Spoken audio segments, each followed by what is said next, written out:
Le vent soufflait sur Tenko, faisant disparaître les bruits des moteurs avant même que le convoi n'apparaisse.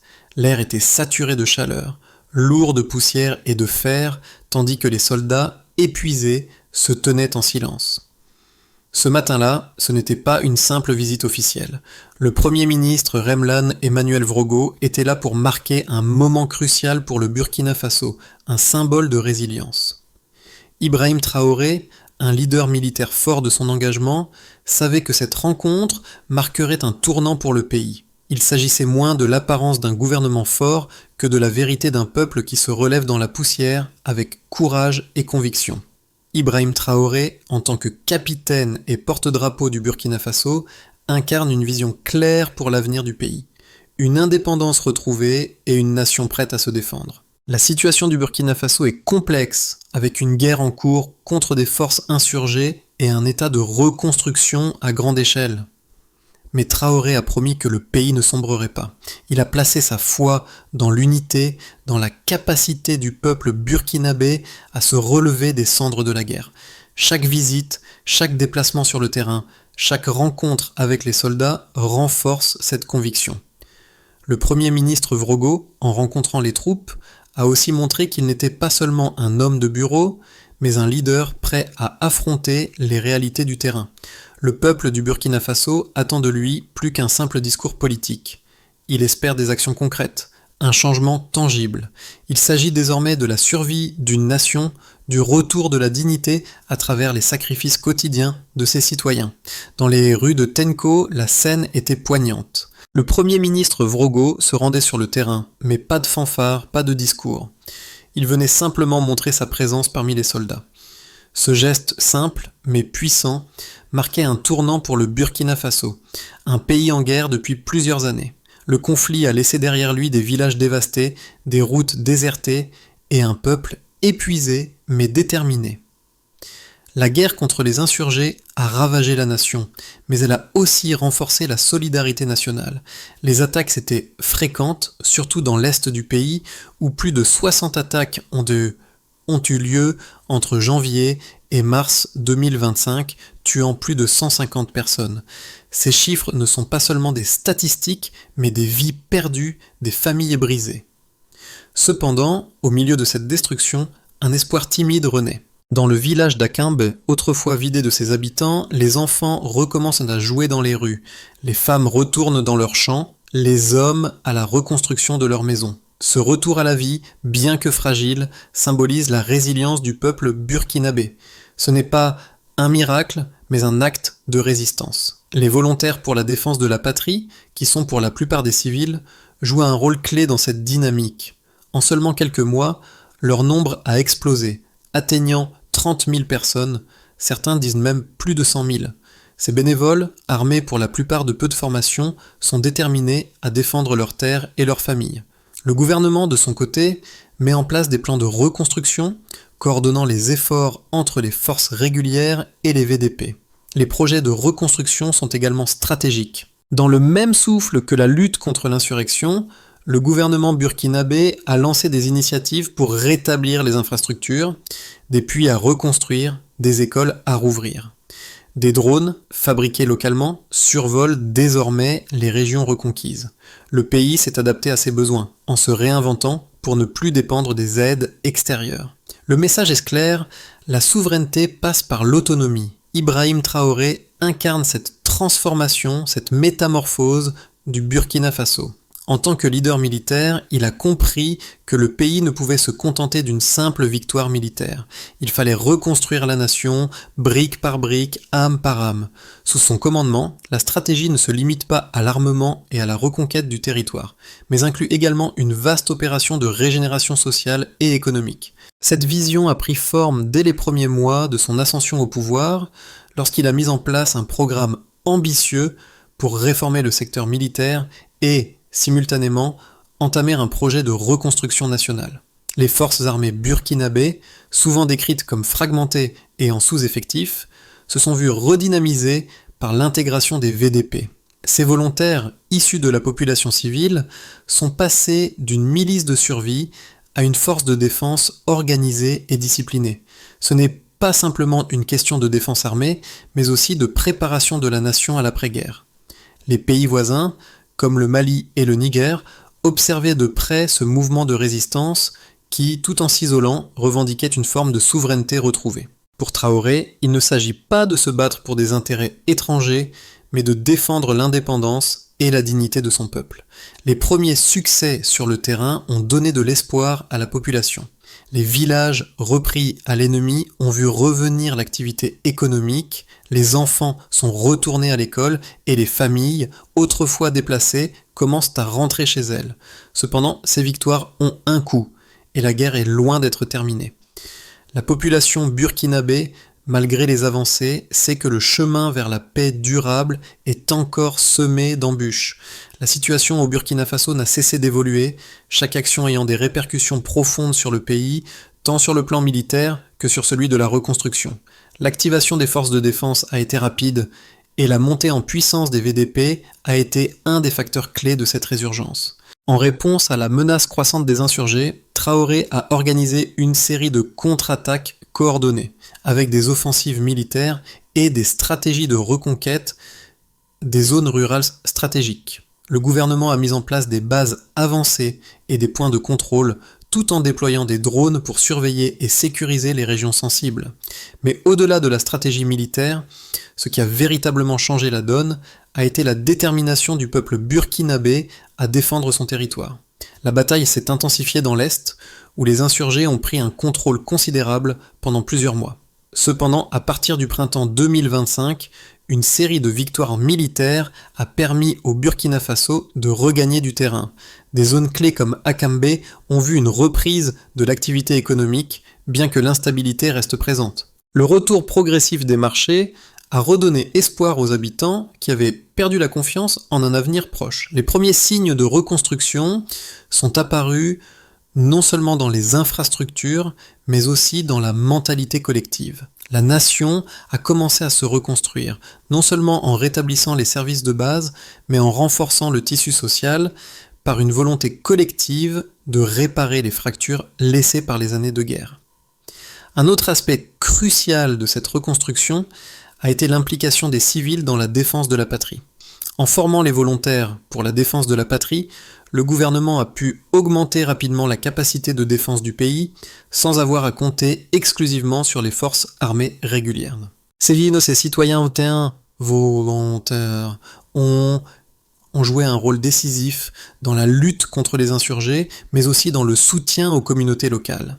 Ils ont servi de catalyseurs dans le processus de stabilisation du pays, en rétablissant l'ordre dans les villages dévastés, en assurant la sécurité des routes et en permettant aux habitants de recommencer à travailler leurs champs. Ces actions ont en effet non seulement eu un impact militaire, mais aussi un impact social majeur. Cependant, la guerre n'est pas terminée. Les attaques des groupes armés continuent de frapper les zones frontalières et de menacer les lignes de ravitaillement. Néanmoins, ces attaques ne sont plus perçues de la même manière qu'avant. Les habitants ne sont plus seulement les victimes de la violence, mais des acteurs actifs dans la reconstruction de leur pays. Le moral du peuple a été considérablement renforcé par l'apparition d'un leadership fort et déterminé, incarné par Ibrahim Traoré et les figures de proue du gouvernement. Chaque victoire militaire, chaque zone reprise, chaque infrastructure reconstruite devient une déclaration de la résilience du peuple burkinabé. L'une des plus grandes victoires a été la prise de contrôle des routes stratégiques. Ces routes, autrefois fermées et contrôlées par les insurgés, sont désormais sécurisées et permettent la circulation de biens et de services essentiels.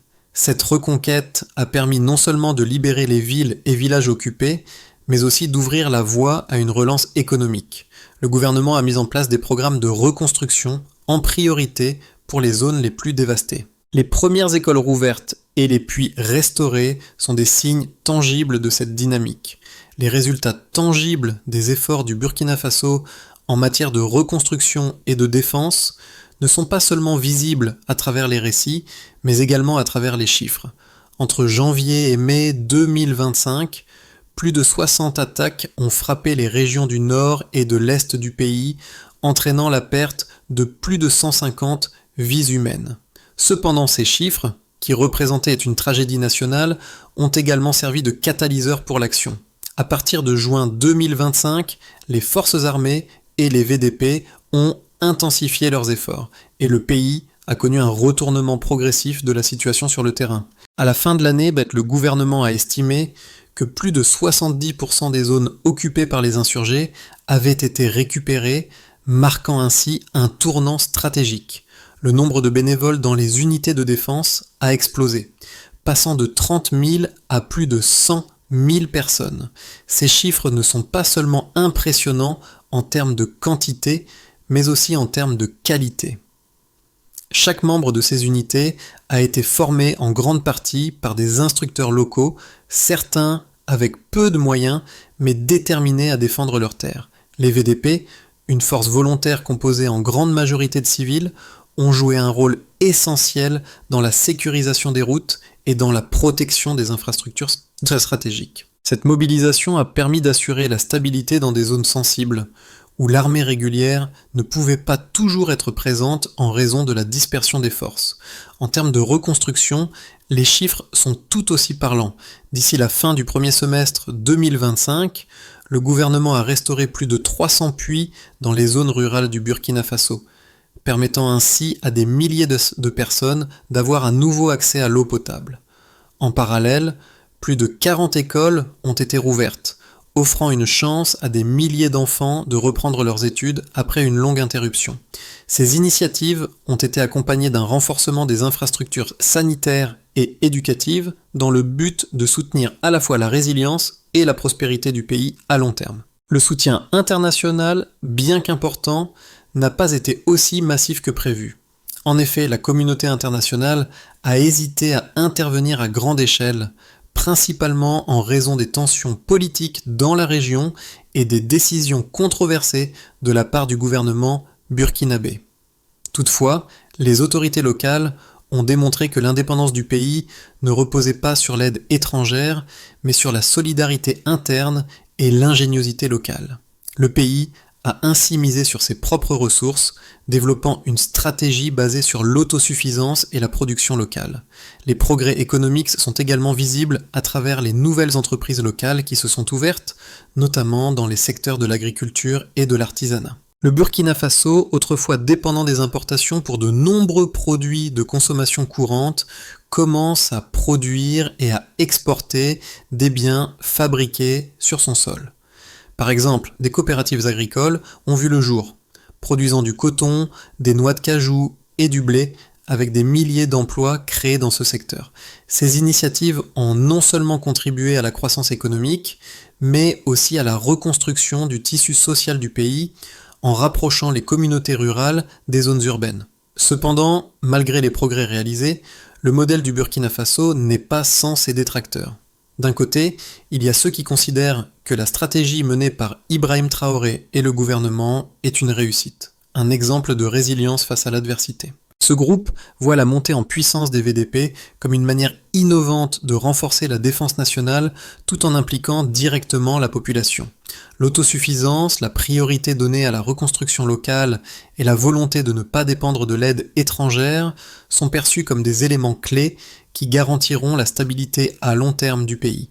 Ces partisans soutiennent que le Burkina Faso, par son courage et sa détermination, a donné un exemple inspirant de lutte pour la souveraineté nationale, loin de l'influence des puissances étrangères. Pour eux, le défi du pays est aussi une chance de se redéfinir et de se reconstruire sur des bases solides et indépendantes. Mais de l'autre côté, certains analystes et critiques soulignent que cette stratégie pourrait avoir des conséquences imprévues. Le manque de soutien international, en particulier des grandes puissances et des organisations comme l'ONU ou l'Union européenne, pourrait isoler le Burkina Faso sur la scène internationale, limitant ainsi son accès aux ressources économiques et militaires nécessaires. En outre, la dépendance à une milice civile, bien qu'efficace pour lutter contre les insurgés locaux, pourrait poser des problèmes à long terme si elle venait à se développer au-delà de ce rôle défensif. L'absence d'un contrôle strict sur ces forces pourrait potentiellement entraîner des dérives, notamment en termes de violence ou de prise de pouvoir par des groupes non officiels. Le gouvernement burkinabé, malgré ses réussites, fait face à un dilemme.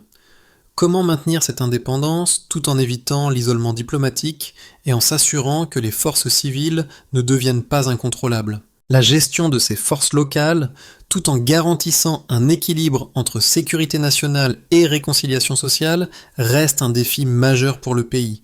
La question de l'avenir du Burkina Faso ne repose pas uniquement sur la capacité à repousser les insurgés, mais sur la capacité à maintenir un modèle de gouvernance stable et inclusif, capable de garantir la paix durable sans tomber dans l'autoritarisme. Le modèle du Burkina Faso, bien que courageux et innovant, est loin d'être exempt de défis.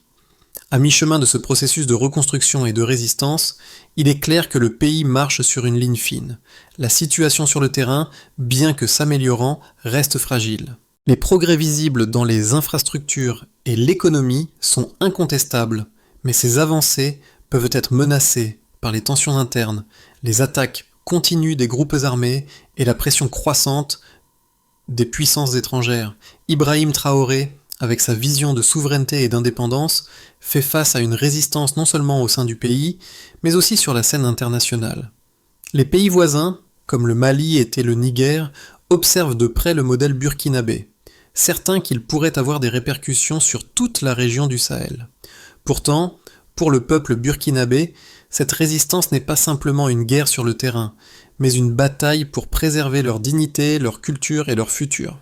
Le peuple a vu la guerre briser leur vie, mais il commence aussi à voir la possibilité d'un avenir plus stable, plus prospère, à condition que le pays reste uni et déterminé à défendre son territoire. Les répercussions de la stratégie mise en place par Ibrahim Traoré et le gouvernement burkinabé ne se limitent pas à la reconquête militaire du territoire, mais ont des effets tangibles sur différents aspects de la société et de l'économie. Pour les groupes militants qui opèrent dans la région, la réussite du Burkina Faso pourrait être perçue comme un défi à leur pouvoir et à leurs ambitions.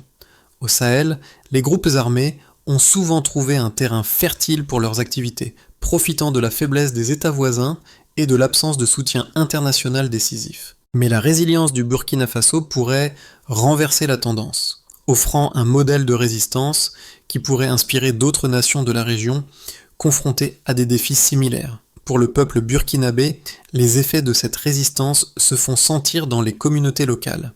La guerre a dévasté des régions entières, mais chaque village reconquis représente bien plus qu'une victoire militaire.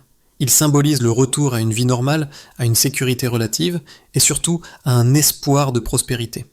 Les marchés rouverts, les puits restaurés et les écoles à nouveau ouvertes sont des signes visibles de cette transformation. Cependant, ce processus reste fragile, car chaque avancée est suivie par de nouvelles menaces et par la nécessité d'assurer la stabilité à long terme. En parallèle, l'impact économique du modèle burkinabé est de plus en plus évident. Grâce à des initiatives locales, comme les coopératives agricoles et les entreprises artisanales, l'économie burkinabé commence à se relever. Le pays, autrefois dépendant des importations, se tourne de plus en plus vers l'autosuffisance, en produisant et en exportant des biens. Le coton, les noix de cajou, l'or et d'autres produits agricoles commencent à représenter des sources importantes de revenus, contribuant ainsi à réduire la dépendance du pays vis-à-vis des aides extérieures. Ces changements économiques ont un impact direct sur les conditions de vie des Burkinabés qui commencent à voir un avenir plus stable, non seulement sur le plan militaire, mais aussi sur le plan social et économique. Pourtant, les défis restent nombreux. La reconstruction du pays n'est pas un processus linéaire et les obstacles sont encore nombreux. Les attaques des groupes armés continuent de perturber certaines régions, en particulier dans l'est du pays. La guerre n'est pas encore terminée et le chemin vers une paix durable est encore semé d'embûches. Les tensions internes et les divergences au sein du gouvernement burkinabé pourraient également poser des risques pour la stabilité à long terme. L'unité nationale, un élément clé de la stratégie de Traoré, pourrait être mise à l'épreuve si des fractures internes venaient à se creuser. Néanmoins, la plus grande leçon que l'on peut tirer de la situation actuelle est que le Burkina Faso ne se contente pas de survivre à cette crise, il la transforme en une opportunité. L'État, malgré ses difficultés, parvient à imposer une forme de gouvernance qui reflète les aspirations du peuple. Les Burkinabés, loin de se contenter d'être spectateurs de leur histoire, jouent un rôle central dans leur propre reconstruction. Le pays, autrefois divisé et fragilisé par la guerre, commence à se réinventer, portés par l'aspiration collective à la liberté, à la dignité et à l'autosuffisance. À moyen terme, l'avenir du Burkina Faso pourrait prendre plusieurs directions, selon les choix faits aujourd'hui et les défis à venir. D'abord, le scénario le plus optimiste verrait la poursuite de la dynamique actuelle, avec une consolidation de la sécurité dans les zones récemment reconquises et une accélération de la reconstruction. Si le gouvernement parvient à maintenir le soutien populaire et à renforcer l'unité nationale, il pourrait créer un modèle de résilience durable où la nation parvient à s'autosuffire et à maintenir la stabilité. Dans ce scénario, les initiatives locales de production et d'exportation se développeraient, créant de nouveaux emplois et générant des revenus pour le pays. Le Burkina Faso deviendrait ainsi un exemple de souveraineté retrouvée, capable de résister aux pressions externes et aux crises régionales. Ensuite, le scénario plus prudent envisage un équilibre fragile. Le pays continuerait à avancer, mais à un rythme plus lent, en raison des menaces toujours présentes des groupes armés et des tensions internes. Bien que la situation militaire se stabilise dans certaines régions, la guerre ne serait pas totalement terminée. L'économie, bien qu'en croissance, resterait vulnérable à la volatilité régionale et à l'instabilité des prix des matières premières. Le Burkina Faso pourrait également faire face à des sanctions économiques ou à une pression diplomatique accrue, ce qui compliquerait encore la reconstruction. Dans ce scénario, la transition vers un état de paix durable serait plus longue et plus incertaine, et le pays devrait continuer à jongler avec ses défis internes tout en préservant sa souveraineté. Enfin, le scénario plus pessimiste serait celui d'un retour à l'instabilité. Dans ce cas, l'élan actuel de reconstruction et de défense pourrait se ralentir face à une montée en puissance des groupes insurgés ou à des divisions internes au sein du gouvernement. Si la guerre venait à se prolonger, le pays risquerait de perdre les gains réalisés jusque-là. L'isolement diplomatique et économique pourrait s'intensifier et le pays pourrait se retrouver dans une situation où la reconstruction devient de plus en plus difficile, non seulement à cause des attaques continues, mais aussi en raison de l'épuisement des ressources humaines et matérielles. Ce scénario pourrait se traduire par une instabilité prolongée, avec des conséquences négatives pour la population burkinabé, qui verrait ses espoirs de paix et de prospérité sérieusement compromis. Pour le moment, la meilleure option pour le Burkina Faso est de continuer à investir dans sa résilience interne. Cela passe par la consolidation de la sécurité et le maintien de la cohésion sociale, mais aussi par une gestion intelligente des ressources et une diversification de l'économie. Un avenir stable et prospère dépendra de la capacité du pays à s'adapter à l'évolution rapide de la situation géopolitique et à faire face aux pressions internes et externes. Dans tous les cas, une chose est sûre, le chemin reste semé d'embûches, mais les Burkinabés sont plus déterminés que jamais à se relever et à façonner leur propre destin. L'histoire du Burkina Faso, marquée par sa lutte contre les insurgés et son désir de reconstruction, résonne profondément dans le cœur de ceux qui croient dans la souveraineté et en la dignité nationale. Dans un monde de plus en plus interconnecté, où les nations sont souvent soumises à des influences extérieures, l'exemple du Burkina Faso rappelle que la vraie force d'une nation réside dans sa capacité à se relever par ses propres moyens.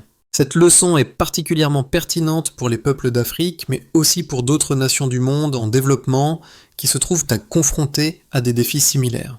Le peuple burkinabé, par son courage et sa détermination, envoie un message fort à ceux qui doutent de la capacité des nations africaines à s'affirmer face aux puissances étrangères. Chaque victoire, qu'elle soit militaire ou civile, est une preuve de ce que peuvent accomplir des communautés unies, malgré les adversités.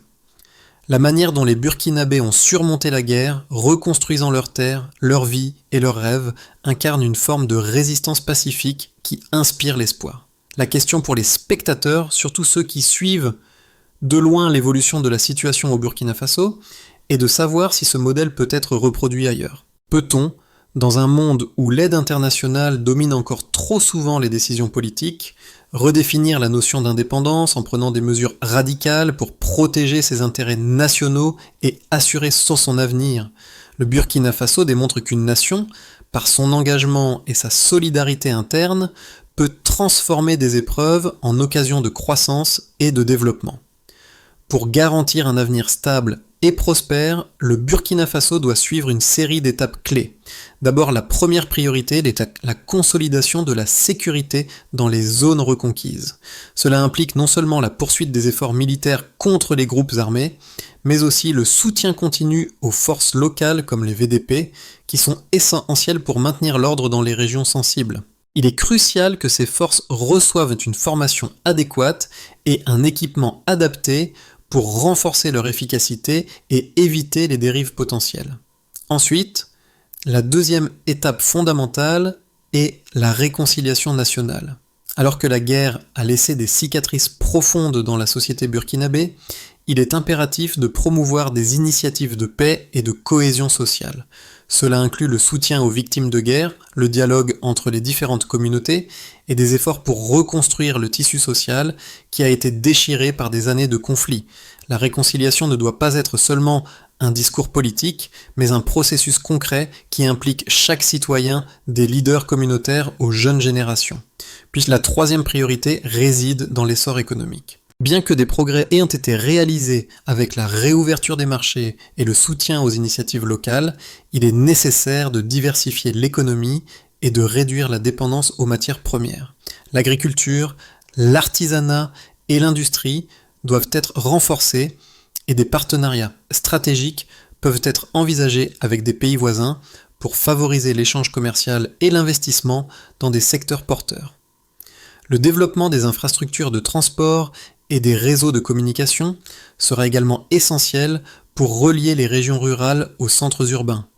Enfin, l'éducation et la formation professionnelle doivent être des priorités à long terme. En formant une nouvelle génération de leaders, d'entrepreneurs et de travailleurs qualifiés, le Burkina Faso pourra non seulement garantir sa croissance économique, mais aussi créer une société plus équitable et plus résiliente. Cela nécessitera des investissements dans les écoles, les universités et les centres de formation professionnelle, avec un accent particulier sur l'enseignement des compétences techniques et numériques. À travers tous les défis et les victoires, le Burkina Faso commence à retrouver sa voie. Le parcours du pays, marqué par des luttes militaires et sociales, est un témoignage de l'esprit indomptable du peuple burkinabé. Ibrahim Traoré, à la tête de cette transformation, incarne une vision d'indépendance, de souveraineté et de dignité.